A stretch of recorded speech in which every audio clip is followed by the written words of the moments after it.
Ladies and gentlemen, it is now time for the Elder Law Hour with Emily Hicks. This is Emily Hicks, and you're listening to the Elder Law Hour. Thank you so much for tuning in today. We have a great show for you today. Halle Mitchell and Shannon Nelson are here from the city of Jacksonville. They are talking about a new program. Well, the program, I believe, is coming up on its 1-year anniversary, and it's called REVAMP, and it stands for Registry for Endangered, Vulnerable, and Missing Persons in Duval County. So Halle and Shannon are going to talk about how many people actually go missing that we never even hear about in Duval County, how they handle it at the Emergency Preparedness Services Division for the city of Jacksonville, and also about this wonderful new service called REVAMP that is going to help your loved ones that are vulnerable be located in the event that they wander off or cannot be located. And then Brittany Darling is back here talking to me about powers of attorney. We're going to talk about why they are so important, especially if you're caring for a loved one who may be experiencing dementia. So stick around for that. But first, Donna Lueders is here, and Donna is an independent insurance agent that specializes in Medicare eligible individuals. So we're going to be talking about Medicare and all of the different parts of Medicare and what to look out for and why you should be a little bit wary of those pesky Medicare commercials that we keep seeing. So stick around. We will be right back. Welcome back to the Elder Law Hour with Emily Hicks, and I'm very excited to be here with Shannon Nelson and Halle Mitchell. They are from the City of Jacksonville Emergency Preparedness Division. I can't believe I actually said it correctly. Shannon and Halle, welcome to the show. Thank you so much for being here. Thank you for having us. Well, I'm super excited to talk about your program that you guys have with the City of Jacksonville called REVAMP. Tell us a little bit, first of all, what does REVAMP actually stand for? So REVAMP actually stands for the Registry for Endangered, Vulnerable, and Missing Persons. REVAMP was really created for anybody in our community who has either sensory, cognitive impairments, memory impairments, anybody with intellectual disabilities. A lot of our registrants either have autism, Alzheimer's, dementia. It just kind of goes across a total range of participants who really just need assistance if they're prone to wander off in our community, depending on where they are in their diagnosis. Okay, so this is for anybody who may need some assistance with communicating and maybe have some cognitive disability, maybe prone to get a little bit lost in the community. So it sounds like, anybody that is sort of has one of those issues going on should listen up, or if they're caring for somebody who has one of these issues. So tell me exactly, what is the program? It's a registry, right?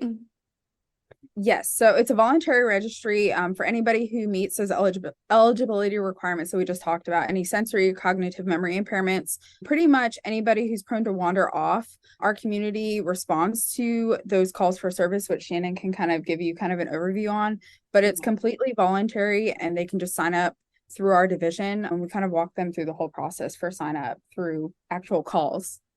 Okay, so it's basically, this is a registry that's going to be for people who have cognitive decline or something. Perhaps they have Alzheimer's, perhaps dementia. We are focusing this month of March on dementia. So I'm really glad that we're talking about this today, because this is a wonderful resource for people, for families who have a loved one that may be recently diagnosed, or maybe they're just starting to see the signs of mom or dad isn't quite, understanding anymore, or they're not remembering anymore. And a lot of times there's that question of, is this natural aging, or is this an actual problem? Is this an actual cognitive decline? So this is a registry that people who have loved ones facing this issue can put in the information.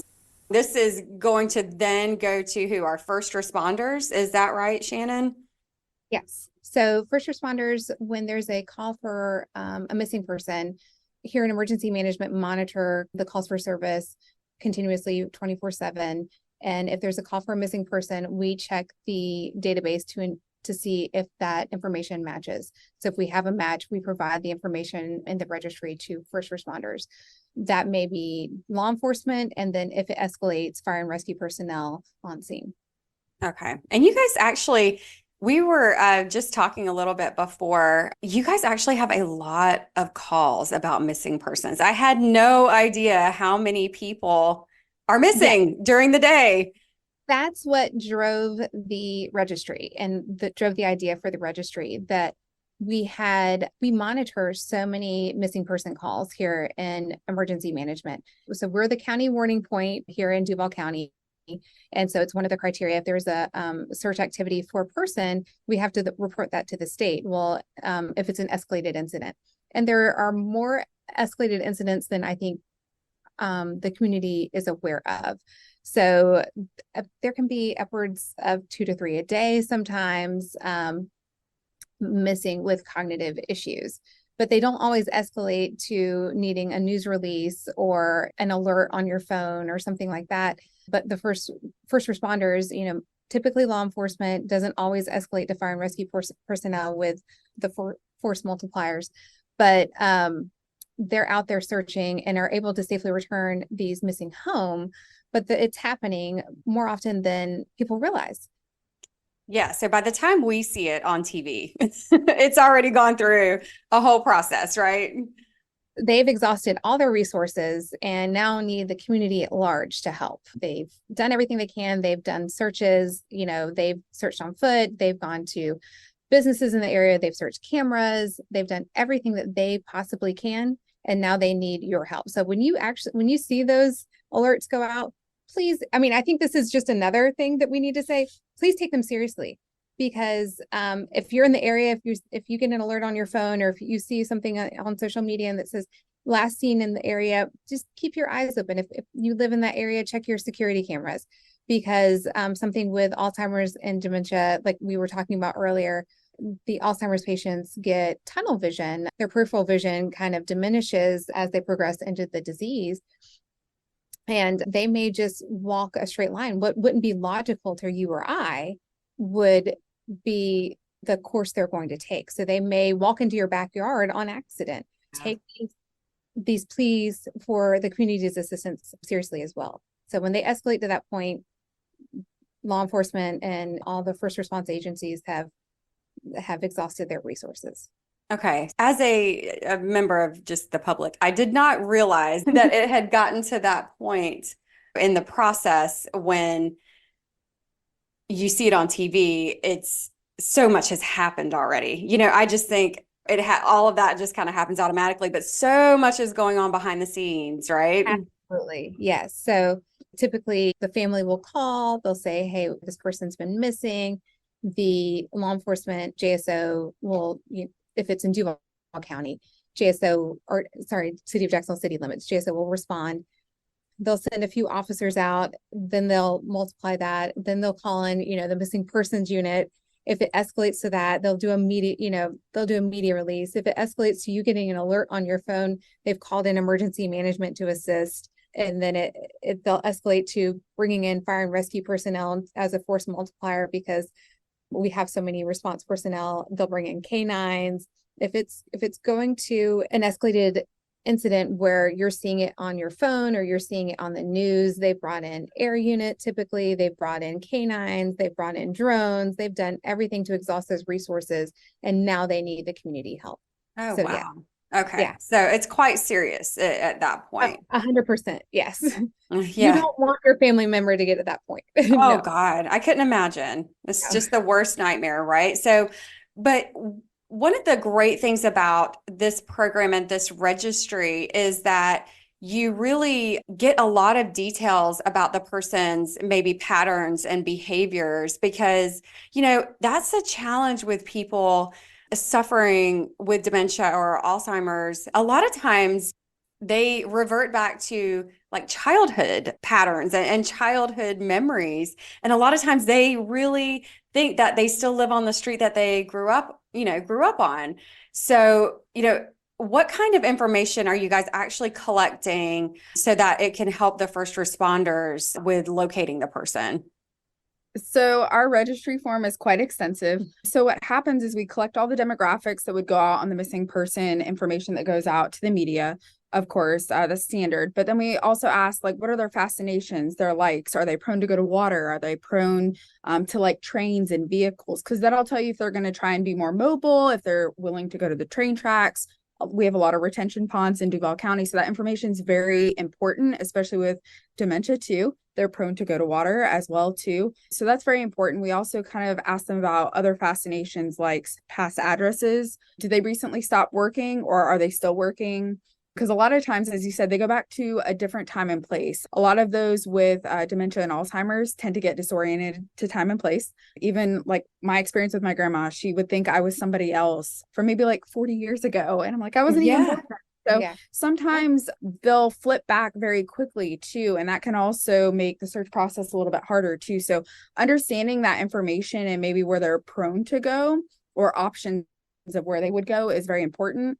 But also one of the big things that we actually ask on the forms is how do they communicate? Because that's really important too. When you're disoriented to time and place and you're also missing, you're obviously probably going to be anxious when searchers show up. So understanding for our first responders how they're going to communicate. Are they nonverbal? Do they have trouble kind of communicating? Is their speech delayed? Do they speak in broken sentences? And also sometimes knowing that someone has dementia, you're more willing to kind of take that time and understand that when you do approach them, you do find them and you're communicating with them, that you may ask them a question and it's going to take them a little bit to kind of fully get their thoughts out and express to you how they're feeling, what's going on, and what they want to say. And I think that's a big portion of what we're trying to educate the community onto, as well as our first responders right now. That education piece and communication is important. And also, are they afraid of certain things? Because that's the biggest thing when you're being found. If they're afraid of law enforcement, knowing that you may want to send fire rescue personnel out first in these certain areas where they're more likely to be found, or if they're scared of dogs and you have dogs searching or something like that.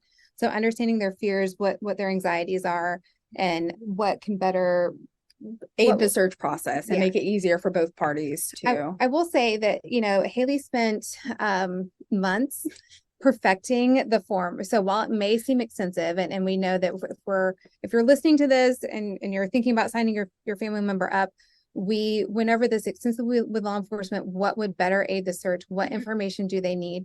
But not only that, we went over it with a behavioral health specialist.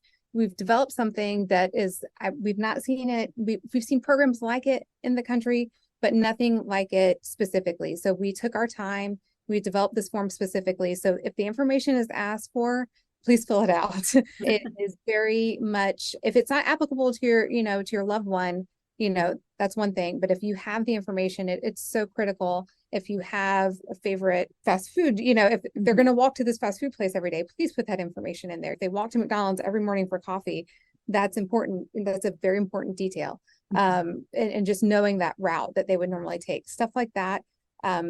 These critical routes, patterns, behaviors are so important, and it may seem tedious and time consuming, but when you're in the midst of trying to provide this information to law enforcement, when your loved one has gone missing, you're so full of anxiety at that point, you're not going to be able to provide details accurately. So doing so while you're calm and can think clearly is so much. It's so much more helpful. One of my favorite new quotes that I completely stole from a nursing home director is when emotions are high, intelligence is low. And 100%. That's perfect. I mean, it is, right? I'm going to steal that too. Yes. Feel free. I'm just going to pass it along. But it's so true, because in this situation, you are probably frantic trying to look for mom or dad or loved one, and you're not going to remember anything. Or just trying to remember the last time you saw them. Was it 12:30 or was it 12:15? Have they been walking 15 more minutes than I think they have? Or do you have a current picture either? Yeah. That's true. Just all these little small things. Was it, is it this address or is it this address? All these things that you can just sit down, take your time and fill out now is just so beneficial for you, for the responding agencies, if you ever need to use it. And one of the other things that we've noticed, because I manage the registry parts. I have to update it every year too, which is what we're doing right now, which is very important, like having updated information every year. But one of the things we come across is some of these people that do have Alzheimer's and dementia, their loved ones don't live in state. Getting those pictures from them, getting in contact with them, because as you said, most of the time it's the son or the daughter who lives out of state, who's they haven't progressed that far yet. They're still living on their own. So it's important to have that picture readily available. That's one of the things I always get from a lot of the families when I talk to them is, oh, I don't have a recent picture.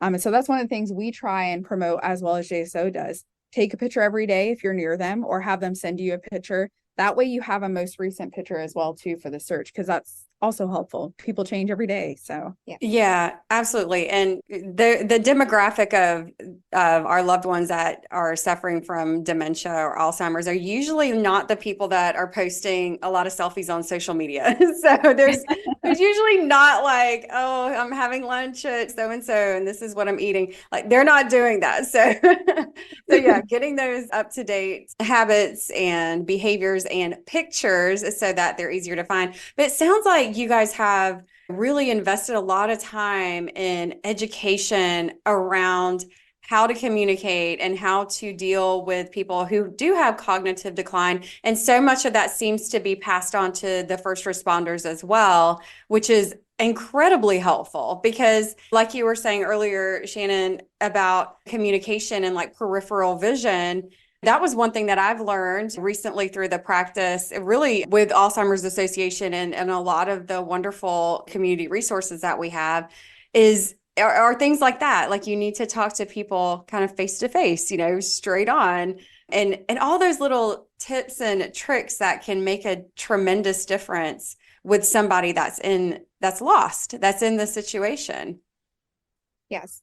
I think that we're working hard to educate. Haley has been working hard with several community outreach organizations, including Alzheimer's Association, to bring more awareness to what Alzheimer's and dementia can do cognitively, and what we can do to communicate, and what we can do to better their experience with first responders, both with the individual experiencing it and the families. So we've been working hard to bring awareness, and it's just escalated over the last few years with the rise in missing persons. And I think that there's no other way to say that, but there has been, I can't quantify that with a number right now, but there has been a rise, and there has been a rise in number of people diagnosed with dementia. Yes. Mm-hmm. And there's a lot of people in the community too who aren't diagnosed either too. So having that information out there, knowing that these resources are available, because we have some people in our registry who aren't 100% diagnosed, right? But they're seeing signs. So we have some people that are registered that way too. So I think that's important too, educating that side of the community as well, who may not be 100% diagnosed yet either. Yeah, Haley, I was going to put this to you. As far as the registry, you're collecting a lot of information, and some people feel a little bit, especially the older. I mean, listen, the younger kids, they get it. There's no privacy anymore. They don't care, but perhaps older generations feel a little bit more, they want to remain private and keep things private. So how is the registry managed as far as security? So it's 100% confidential. It all falls under our Florida statute for the special medical needs registry. So it's kind of a subset of our special medical needs registry, which anybody with dementia is also welcome to register to. So it's covered under Florida state statute for our division. Everybody who accesses the registry, which is very minimal, there might be like 5 people here who have that access, are both CJIS, which is confidential for law enforcement, criminal justice information systems. Like, they have to be credentialed and have to take the training for that as well as HIPAA. And our health and medical coordinator here too oversees all of the program with that. And we make sure it's just minimal access, and it's only access if someone does go missing and the information is needed. We only look up their information if we get a call for service that says this person is missing. Please see if they have a REVAMP registry. We go into the registry, we type in the name. If they're not in there, we're out of the registry right away. If they are in there and the information's in there, we just send that to the first responders, and they utilize that to aid in the search effort. That's the extent of that. Other than that, we're not in that registry. We're only taking calls that come in if people have questions, anything like that. But trust me, I get it, because I'm very big on my privacy too, and I don't like to sign up for things. So I'm kind of careful with that. So I definitely understand the confidentiality aspect and the concerns for the community. But I run the special medical needs registry too with our health and medical coordinator. And that's one of the things Shannon can tell you. I drive it home. I'm like, if you're not HIPAA compliant, like this is not happening. Yeah. So that's a big thing of mine. And I know that that's a big concern for the community. So all information is protected. If anybody has any questions too, we always welcome people to call in, ask questions, email. We're here to answer those questions for them. Yes. Yeah. Well, so for those who are listening, how can they register? If you have a loved one that, you want to put on the registry, how should they do that? So we have our main line that they can call for the registry, which is 904-255-3172. You can call and we'll answer all your questions, walk you through the form. You can also register online at jacksready.com/revamp. All of the information, FAQs are on there as well too, as well as the forms. And then you can also, we have a lot of community outreach events too that we've been doing too. So you can register there. You can mail in the form if you like to do that too. There's many ways to register. Perfect. Well, Shannon and Haley, thank you so much for being here today. I think this has been incredibly helpful, and I would love to actually make this a part of my presentation or talk, planning with my elder law clients and make sure that everyone knows that this is available to them. So thank you so much for being here today. Thank Thank you again you. for having us. Thanks. And we are going to put a link to Revamp on our website, elderlawhour.com. And thank you so much for listening. We'll be right back.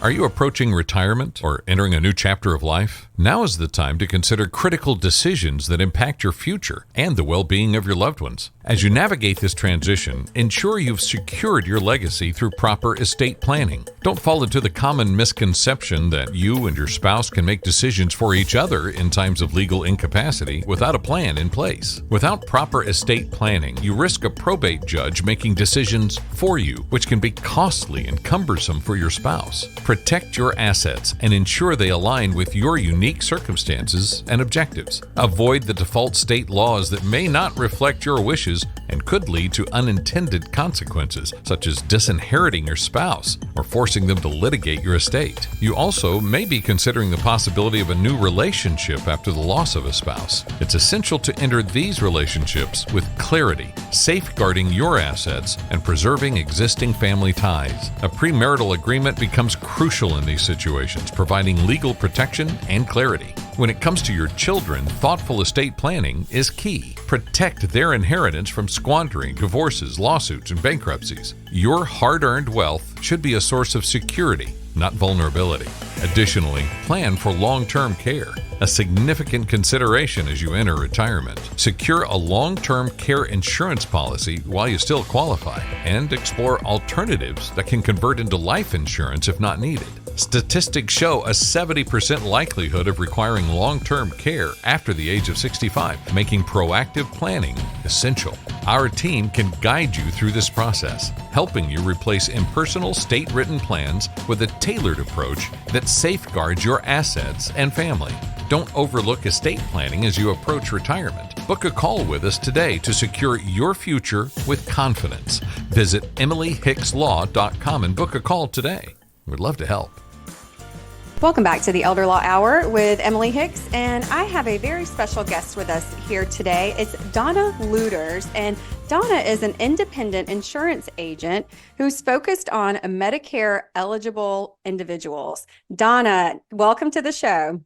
Thank you, Emily. So happy to be here. I am so happy to have you here because you focus a lot on Medicare, which is a really, really big topic for our audience and for families in general, because there's a lot of confusion surrounded by insurance and Medicare coverage and all of those things. So I'm really looking forward to getting into this with you today.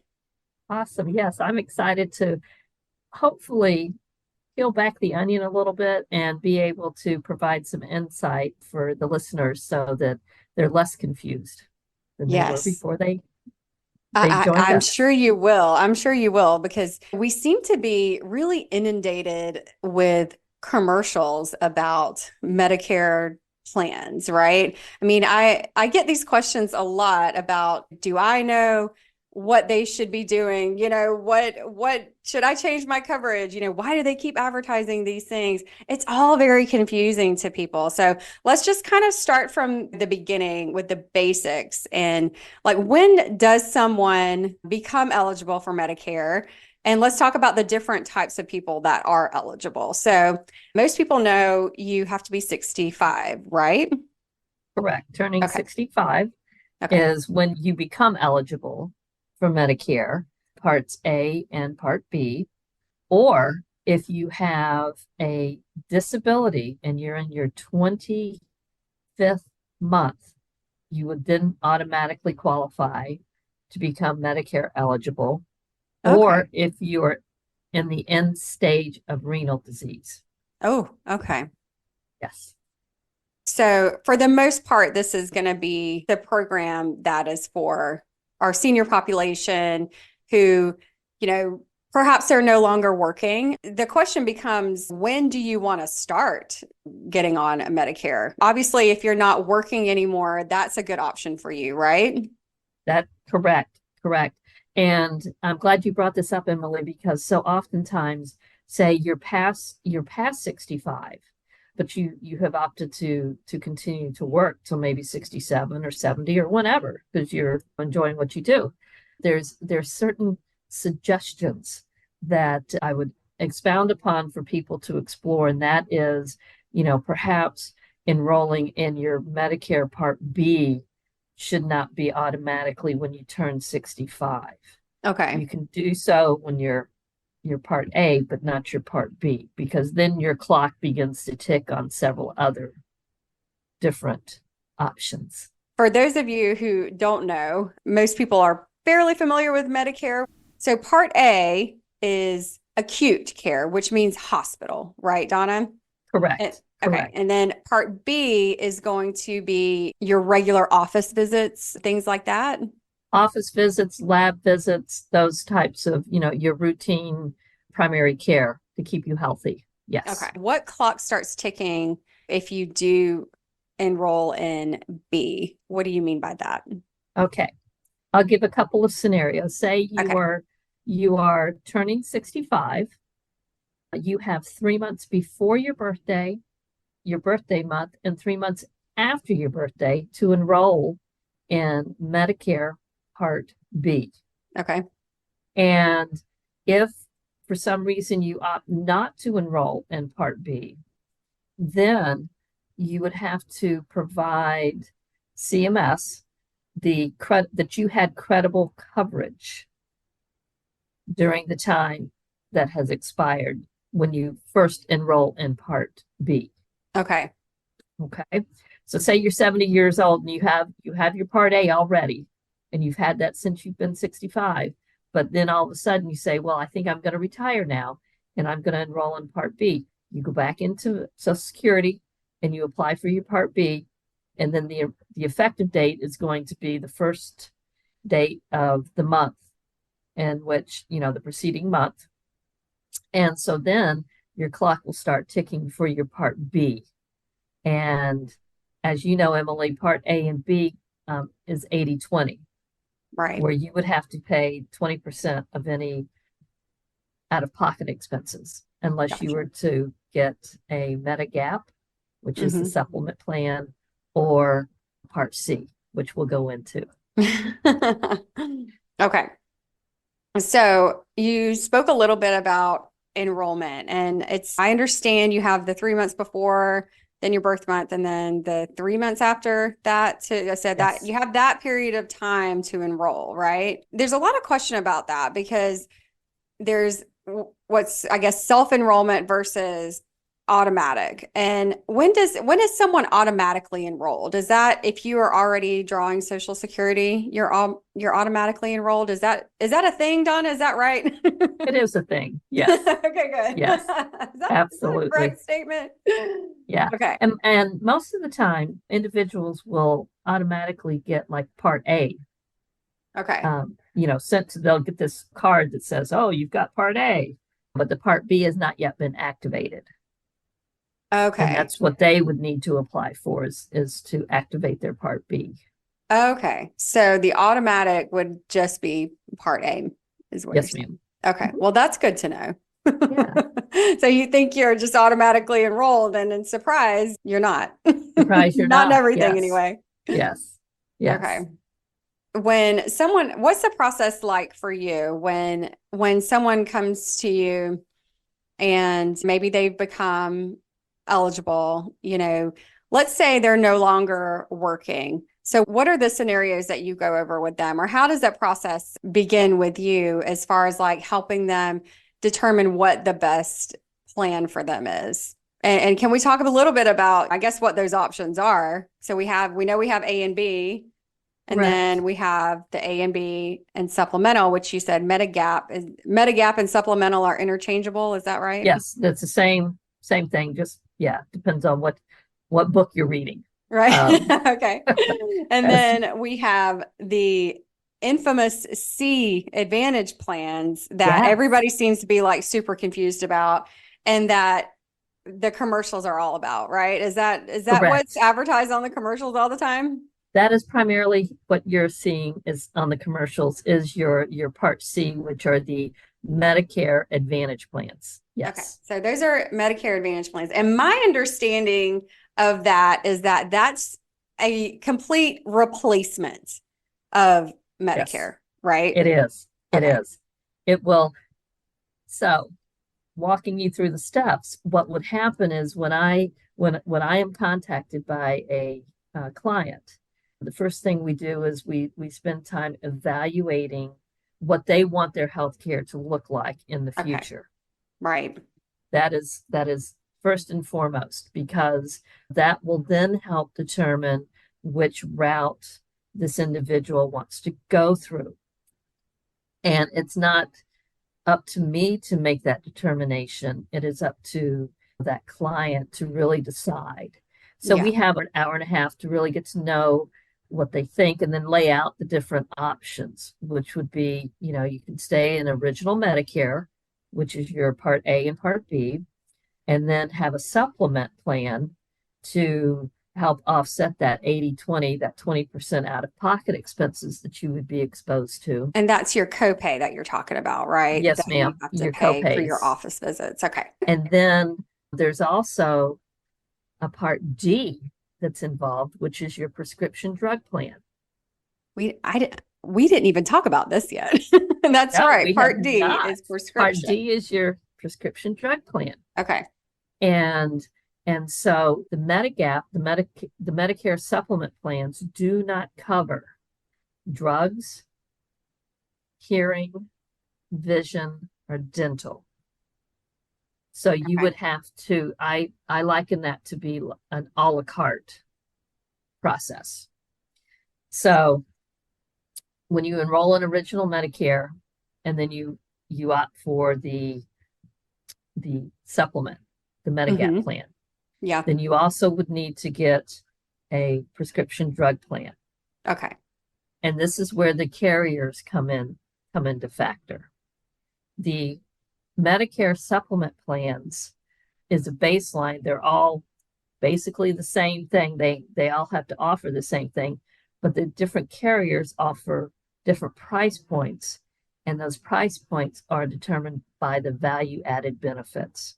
Some have gym memberships, they're very robust and they want you to stay active. So they have all these little components in which you can stay healthy, and some don't have as many activities. And so they're not as expensive.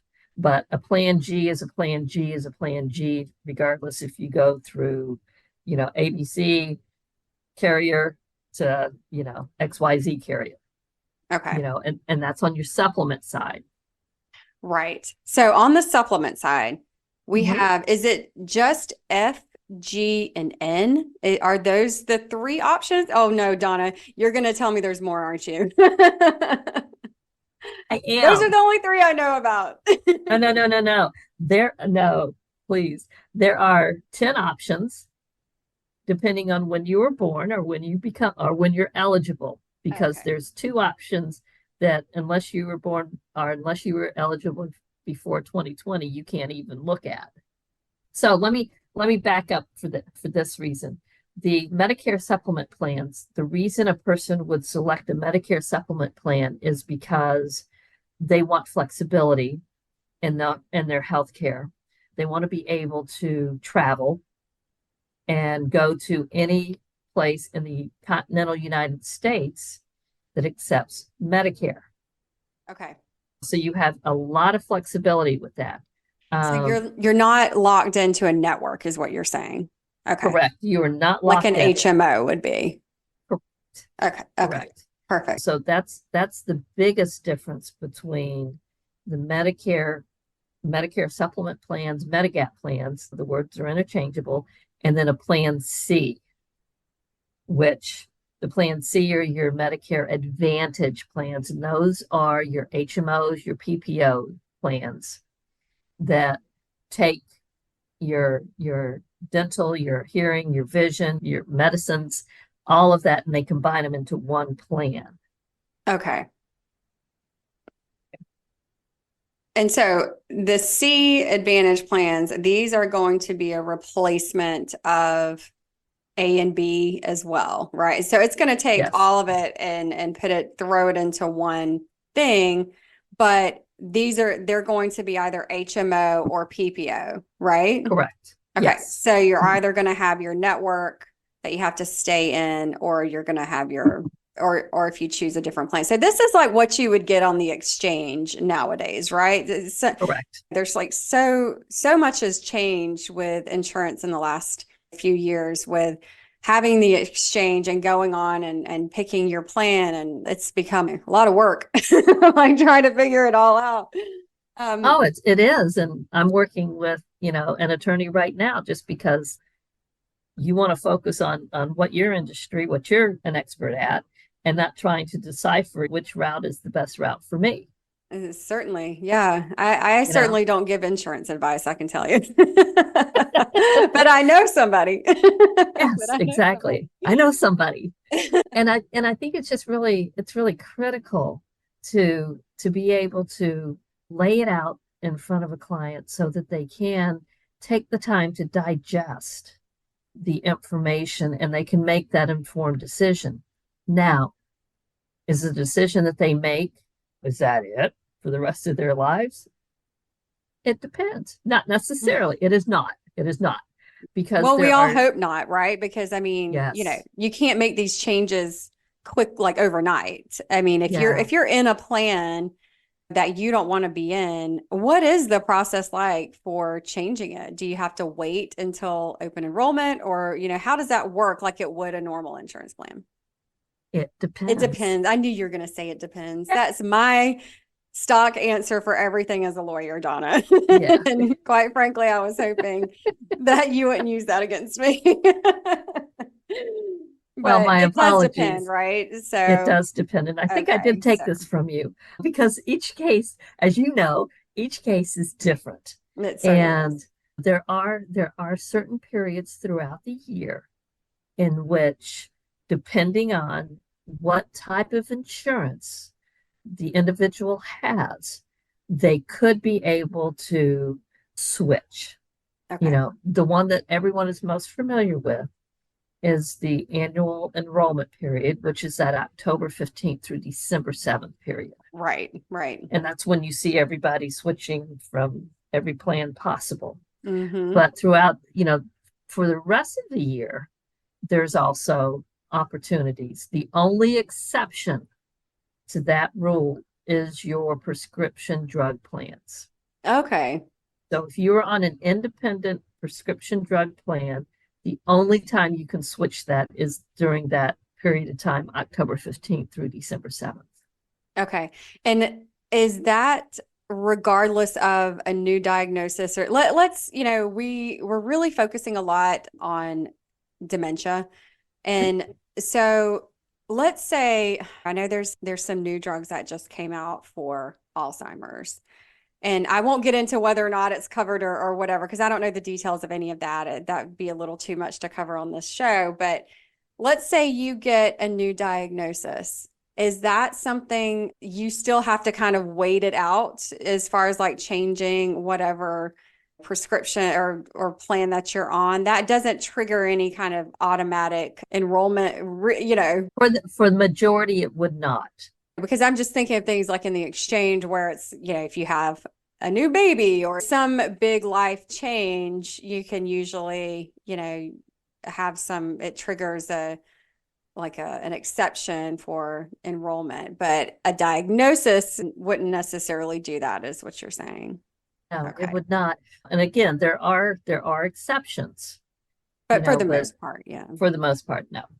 Okay. So let's talk a little bit about long-term care. If you've ever listened to this show, you would hear me say almost weekly that Medicare doesn't cover long-term care. Now, the part that it does cover is the scenario where there's perhaps a fall or a hospital visit. Okay. You have to be in the hospital at least 3 days. And then you go into a rehab facility, and then you're covered by Medicare during that period, right? Yes, but you just hit a push button when you said 3 days. When they're in the hospital for 3 days, they must be admitted. Yes. Not under observation. Now, this is a extremely important point that you just brought up, Donna, right? And prior to doing elder law, I had no idea that this was actually an issue for people. But so when you're in the hospital, there's a different type of status for you, right? And you're either in observation or you are admitted. So let's say someone fell and they are in the hospital for several days, but they're never, quote unquote, admitted. Maybe they're just keeping an eye on that, whatever. That doesn't count for that 3-day marker, right? Right. So what happens? What happens then? They're not covered for any rehab under Medicare that they would need? They might be covered. But again, it depends on what type of insurance that they have. Right. So what can you do? Do you, I mean, do you kind of try to do the shakedown approach of, hey, am I admitted? Or I mean, I've heard that people do this. They say, am I admitted? And they ask that specific question, am I admitted? Yes. Is that what you do? Uh-huh. And it's all about the coding, because the insurance companies, unfortunately, are going to try to not pay for services rendered. And so that leaves in, and I know you know this more than anybody else, but medical expenses are the number one reason that senior citizens file bankruptcy. Yeah. Because, if they, and especially if somebody who is facing dementia and has fallen and falls several times and hits their head and they have to go into the hospital and they want to be observed for the next, 3 days. Admit me. Yes. You heard it here to all of our listeners. Understand the difference. If you or your loved one is in the hospital, understand the difference in status, and that's going to make a huge difference in how that bill is going to be paid and whether or not Medicare is going to cover that. And what we are talking about is either you're in observation or you are admitted. So make sure you understand. And thank you, Donna, for bringing that up, because that is such a crucial part of getting that coverage, right? Absolutely. Yes. Yeah. Okay. Yeah. Well, Donna, thank you so much. I think we've run out of time for now, but thank you so much for being here today. This has been very, very helpful and very educational. And if someone is Medicare eligible and they would like to talk to you a little bit about what plan they should choose, how can they get in touch with you? Absolutely. The easiest way would be to just give me a call, pick up the phone. My number is 904-669-1534. They can shoot me an email. My name, Donna Lueders, that's LUEDERS 65 @gmail.com. But it's just easier to pick up the phone. Perfect. Well, we will also provide that information to you on elderlawhour.com. So head on over there to find out more about Donna and this episode, and we will be right back.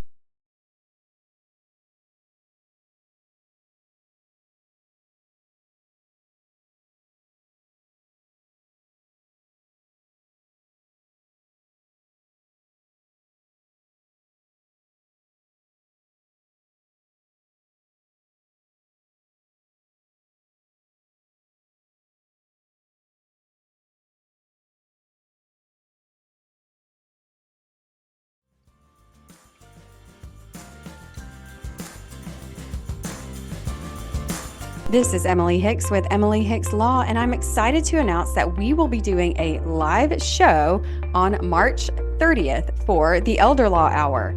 We have some surprise guests in store, and we're going to be taking callers and answering your questions. If you have any questions and can't be here live, please send them over to us at com, and we would love to answer them on air for you. And we're going to be talking about all kinds of topics related to dementia. So please get your questions ready and mark your calendars for Saturday, March 30th at 1 p.m. See you there. Welcome back to the Elder Law Hour with Emily Hicks, and I am here with Brittany Darling, and we're going to talk a little bit about why you need a power of attorney. Brittany, hi, how are you? Hey, Emily. Well, this is a really big subject. It's something we talk about quite often, and I find that some people are a little bit resistant to wanting to set up a power of attorney and give somebody what they feel like is a lot of power over their finances, right? Yeah, it's important to know what powers you're giving the other person in your life, especially if it's not a relative or if it's not a close relative. Exactly. Because, I think that the fear is that someone will steal all of your money. You're going to give them access to your finances and they're going to do whatever they want to do with it. Absolutely. Yeah, it's arguably the most important document that you will sign in your estate plan, which I tell people, and we go over it as thoroughly as we need to make people feel comfortable. But a lot of times there's going to be some things in there that people don't really anticipate needing, but you never know. You just never know. Yeah. So maybe let's start with some of the more common powers of the agent in a power of attorney with the lens of helping a family and a caregiver going through those dementia questions. And maybe they're getting to a point where mom or dad isn't able to make decisions. Maybe they can't keep up with their bills. Maybe they can't or don't really have the capacity to handle all of the bills and the finances anymore. That comes into play sometimes a little bit sooner than you think with people that struggle with cognitive decline.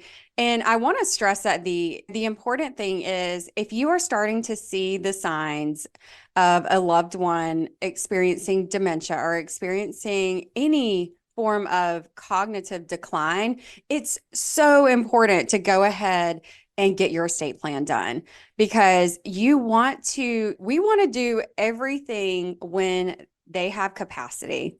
All right. Now, I want to briefly touch on another point, though. Even if someone has dementia, there's good times and there's bad times throughout the day. There's good days and there's bad days. That doesn't mean they necessarily can't still sign a power of attorney. It just really depends on if they understand what they're signing and what they're doing at the time that they're doing it. I really want to stress to you, don't wait until it's too late because that's going to cost a lot of money in the form of guardianship with the court. And no, that's the last resort for everyone. So Guardianship is if you don't have a power of attorney in place and then you do need to do the things that an agent would do. So that would require a guardianship over that person. Yes. So, Okay. What a power of attorney is going to do is it's going to grant access to your bank accounts, to your finances, so that you're going to be able to receive income, pay bills, handle investment accounts. Obviously, not all powers of attorney are created equal. This is one, hopefully the one that you have created is going to have all of those functions for you because you're going to need to be able to really step into the shoes of that person and be able to make those financial transactions for them. Another thing that is really helpful about it, when you have that in place, it really cuts down on some questions. It's not so for the family, mom has nominated the daughter, the oldest daughter, let's say, to be the power of attorney because she's nearby and she already handles some bills. She's already in jointly titled on the bank account. So she's an obvious choice for mom to do that. So anyway, so if mom nominates her as power of attorney, there's no question. That's okay, that's done. Everybody knows what her wishes are. And then it's documented. The whole family can rest easy knowing that the daughter is the one that's in charge, and these are all of the functions that she can do on mom's behalf. So that's going to allow her to really step into the shoes and just handle all of those financial transactions. And another really important thing with people with dementia that we like to include, focusing on elder law, is there's there's a lot of planning and interesting contracts sometimes and transactions that need to be done when you are preparing to apply for Medicaid, if the person is getting to the point where they need to go into long-term care. So a lot of things that we need to do, wouldn't be covered under a normal power of attorney. It's not going to allow for some of the transactions and some of the contracts that we're going to create in those scenarios. So it's really, really important that you have the appropriate language to apply and prepare to become eligible for Medicaid in that situation. So there's so many benefits. It's really hard to kind of narrow it all down into a few, but the main one being that you're going to avoid having to spend about $15,000 in going to court and getting guardianship over that person. Because if you don't have a power of attorney, you cannot handle any of these things without getting a court to approve you to do so. And that is quite costly and expensive. And unfortunately, we see it happen a lot because it just wasn't done in time, or it wasn't done for whatever reason, it just wasn't done. So, yeah. And power of attorneys are, and we can clarify this for listeners who aren't familiar with the process, but power of attorneys are only when the person is living. They lose their power when the person passes away. Yes, that's right. So what we create and what I recommend is what's called a durable power of attorney. And it's durable because it's going to survive incapacity. Okay, we used to have powers of attorney before 2011. You could create a power of attorney that said, okay, well, this is a person I want to handle all of these things when I become incapacitated. Well, we no longer have that function in Florida. Other states still have it. It's called a springing power. We don't have it like that. The power of attorneys that we have in Florida, they need to be effective immediately. And the reason that it's called a durable power of attorney is because it's going to survive incapacity. So you're going to say, okay, I'm creating this document while I have capacity, but in the event that I don't have it, I still want this person to be able to do all of these things on my behalf. So yeah, well, absolutely. Let's talk about the duties of the agent. So according to Florida law, the agent does have to act in the best interest, correct? Yes, absolutely. So and so if you're thinking about doing a power of attorney and you're nominating your son, your daughter, your brother to be your power of attorney, it's not giving them free reign to do whatever they want. Exactly. Yeah. It's still, if they take your money, it's still theft. Okay. They're still going to go to jail, and that, honestly, we see those cases. Yeah, that's important to clarify, because I think that's part of maybe the nervousness of doing a power of attorney is that you don't have control anymore. I think so. And yeah, no one wants to lose control. But the fact of the matter is, if you're in this situation, you're not going to have it. You're not going to be in control. And I mean, this is just part of planning for that what if scenario. And the other point, like for us, Brittany, I mean, we're a little bit younger than most of our elder law clients. So for us, it's more of in case there's an accident type thing. But as we age and with the rise of dementia, there are so many dementia cases. There's so many, it's just becoming just a pandemic is kind of how I describe it. We need this. We need to really get serious about putting these things in place, because when you lose capacity, that's it. In the case of dementia, you're not coming back from that. generally. Yeah. It's not one of those things where you're going to just recover. So you're going to have maybe a lot of time in that state where you need someone to take care of you. So it's vitally important that you get all of your ducks in a row while you still can. Yeah. Let's touch for a minute on who you nominate for your power of attorney and then who you nominate as your backup. Normally, we see, using us as examples, you and I, Emily, would have our husbands as our power of attorney. Right. But that backup position is always tricky. Who do you see most of your clients nominating as that backup person? Most people will nominate a brother or a sister who is good with finances. Someone, if there's, a CPA or a financial planner, somebody like that in the family, I think there's a little bit of a comfort level that goes along with that, or somebody that is the most familiar with what they have going on. If they have a family business, obviously it's going to be the person that they're in the business with is another really common one. But yeah, it's somebody that you trust. It's somebody that you know will act in your best interest. And and that you mentioned that before, and that is, part of the power of attorney. You do have a fiduciary duty to the principal, who is the one who signs it and gives you the authority. So there's the principal and there's the agent, and the agent, or the attorney in fact, is the one who's acting on behalf of the principal.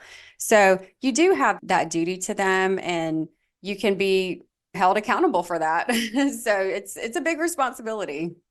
Yeah. What about real estate transactions? Is that included in what an agent can do for the principal? Absolutely. So with a general power of attorney, that's going to be kind of just like what it says. It's going to cover a lot of different types of transactions, and real estate is usually one of those that's going to be in there. If you have a situation where you need, perhaps you have a transaction that's coming up and you're going to go out of the country, or you're going to not be available for whatever reason, there are other limited power of attorneys that you can do. So you can create one specifically for a real estate transaction if you want to do that. Okay. And that's quite common, giving a husband or wife authority to sign on your behalf, or someone else that you trust. That's another really common power of attorney that is used, and it's just going to be limited to that specific transaction. Okay. Let's talk about a trust. Can the agent create a trust using the power of attorney? So in Florida, you can do that, but it's one of those special powers. Okay. So we have some provisions that need to be specially provided for, which is going to include just an initial basically on each little paragraph that you see. And and creating a trust is one of those things. And so there may be a reason why you want to create a revocable. There may be a reason to create an irrevocable trust. Like, for instance, if you have a special needs situation, or again, you have a Medicaid situation, you need to create trust on behalf of others, then yeah, absolutely. That's something that you can do, so long as the power of attorney actually says so. Great. This was so helpful for our listeners today. It's such an important document, and I really hope that everyone has gotten a little bit out of this conversation. Brittany, thank you so much for thinking of talking about this with me today, and thank you for being here. Thanks, Emily. All right, we'll be right back. Are you ready to invest in real estate without the headaches? Look no further than investjacksonville.com, your trusted partner in turnkey real estate investments. With over 18 years of experience, our process has been fine-tuned, and now we're opening up our team to other people just like you. At investjacksonville.com, we're selective about who we work with because we believe in delivering the best. Our dedicated acquisition team scours the market to find the finest properties, while our skilled construction and maintenance team ensures every detail is taken care of. From new roofs to granite countertops, HVAC systems to plumbing and electrical, we leave no stone unturned to make sure there's no surprises. We're in this together with our investors for the long haul. With our first-year guarantee, we put our money where our mouth is. We guarantee your rental rate for the first year, giving you time to build reserves and budget for any surprises that may come your way later. We believe in our construction team and our tenant placement team, which is why we offer this unbelievable guarantee. We're committed to your success and peace of mind. We're passionate about making it simple and easy and a no-brainer for others to get started investing because we know what real estate can do for people to reach financial freedom. So if you're ready to invest with confidence, contact Invest Jacksonville today at 904-536-3000 or visit our website at investjacksonville.com. Let us show you why there's nobody quite like us. investjacksonville.com, your authentic partner in hassle-free real estate investing. Contact us now. Thank you so much for listening to the Elder Law Hour with Emily Hicks. To find out more about me and connect with our office, please visit us at emilyhickslaw.com. To find out more about the show, please visit elderlawhour.com. Thank you so much for listening to this episode, and we will catch you next week. Thank you for tuning in to the Elder Law Hour with Emily Hicks. Join us this and every Saturday for the Elder Law Hour with Emily Hicks.